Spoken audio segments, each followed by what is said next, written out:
மாண்புமிகு முத்தமிழறிஞர் தலைவர் கலைஞர் ஆட்சி காலத்தில் என் பண்ருட்டி சட்டமன்ற தொகுதி நெல்லிக்குப்பத்தில் பேருந்து நிலையம் கட்டப்பட்டது.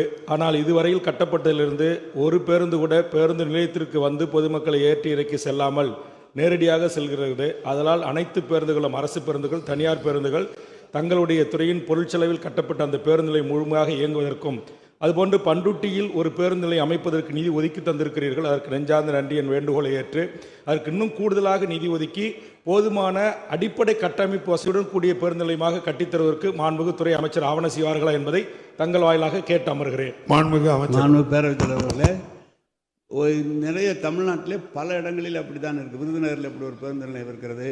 நமது ஆம்பூர் பகுதியில் ஒரு பேருந்து நிலையம் தனியாக கட்டப்பட்டு பேருந்துகள் இயக்காமல் இருக்கிறது. அதற்கெல்லாம் சென்று போய் பார்த்தோம்.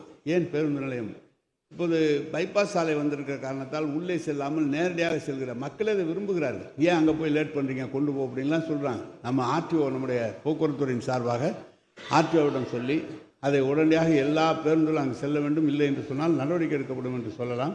எனவே பண்ருட்டியை பற்றி சொல்கிறீர்கள், நான் கவனிக்கிறேன்.